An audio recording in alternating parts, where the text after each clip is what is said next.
जानते हैं, कभी कभी कुछ शब्दों का मतलब वो बिल्कुल नहीं होता जो हमें सुनने में लगता है। ऐसा ही एक शब्द है अपोलोजेटिक्स। अब सुनने में ये माफी मांगने जैसा लगता है ना? पर इसका असली मतलब है अपनी आस्था का, अपने विश्वास का तर्क के साथ बचाव करना। तो क्या इसका मतलब ये हुआ कि हम अपनी आस्था के लिए माफी मांग रहे हैं? देखिए, ये कंफ्यूजन होना बहुत बहुत ही आम बात है। और ये मैं कोई बना बनाया सवाल नहीं पूछ रहा, एक सच्ची घटना है। एक यूनिवर्सिटी को किसी ने फोन करके पूछा, अरे आप लोग अपनी मान्यताओं के लिए माफी मांगने पर क्लास क्यों देते हैं? तो चलिए सबसे पहले इसी गलतफहमी को हमेशा के लिए दूर कर देते हैं। जब हम कहते हैं अपोलोजाइज, तो उसका मतलब होता है मुझे अफसोस है। लेकिन अपोलोजेटिक्स का मतलब है देखिए, मैं ये मानता हूं और इसके पीछे ये वजहें हैं। तो ये अफसोस जताना नहीं है, बल्कि ये तो तर्क देना है। तो सवाल ये उठता है कि ये बचाव या डिफेंस करने का आइडिया आया कहाँ से? वेल, इसके लिए हमें थोड़ा सा इतिहास में इस शब्द की जड़ों तक जाना होगा। ये शब्द असल में एक ग्रीक शब्द से आता है, एपोलोजिया।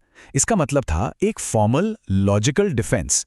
सोचिए जैसे एक वकील कोर्ट रूम में अपना केस पेश करता है, अपनी दलीलें रखता है, बस वही।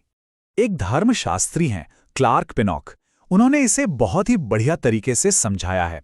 उनके मुताबिक एक एपोलॉजिस्ट वो होता है जो आलोचना के सामने अपने मैसेज को डिफेंड करने के लिए तैयार हो, और सिर्फ डिफेंड ही नहीं, बल्कि उसकी विश्वसनीयता के सबूत भी दे सके।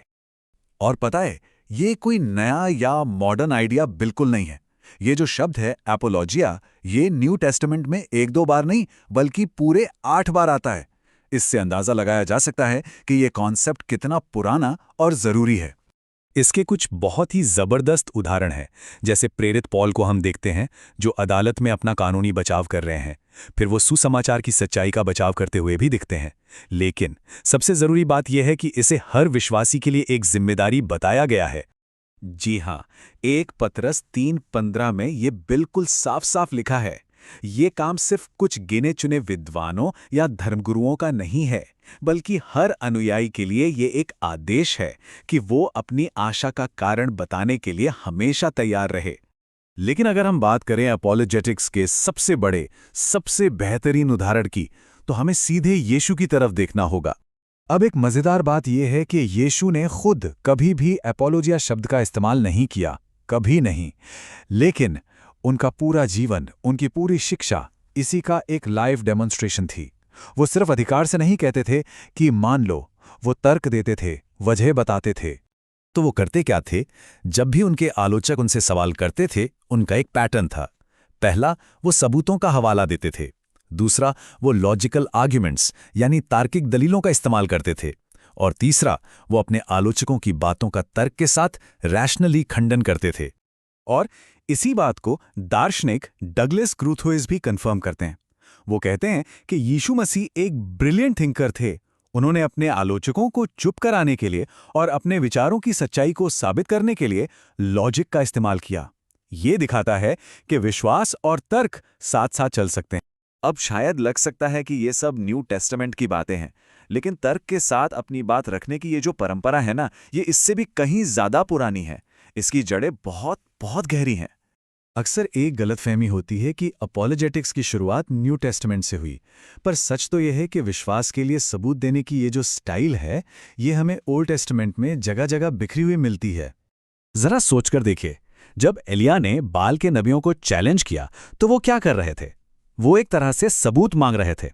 यशाया की किताब में तो खुद परमेश्वर सबूत पेश करते हुए नजर आते हैं। जितने भी नबी हुए, उन्होंने हमेशा चमत्कारों का, पूरी हुई भविष्यवाणियों का हवाला दिया, ताकि ये साबित कर सकें कि उनकी बात सच है। तो यहाँ एक बहुत बड़ा और जरूरी फर्क समझना होगा। एक तरीका है यह कहना कि बस मान लो क्योंकि परमेश्वर ने कहा है। इसे हम अंधा विश्वास कह सकते हैं। लेकिन जो तरीका शास्त्रों में ज्यादा दिखता है वो है, देखो ये रहे सबूत जो बताते हैं कि परमेश्वर ने जो कहा है वो सच है। ये एक अंधे विश्वास के बजाय एक सूचित विश्वास की अपील है। तो आखिर में सवाल यही बचता है, क्या आस्था का मतलब अपने दिमाग को बंद कर देना है, या फिर इसका मतलब है अपने दिमाग का इस्तेमाल करके उसे खोलकर तर्क और सबूतों के साथ उसकी रक्षा करने के लिए हमेशा तैयार रहना? ये एक ऐसा सवाल है जिस पर हम सबको सोचना चाहिए।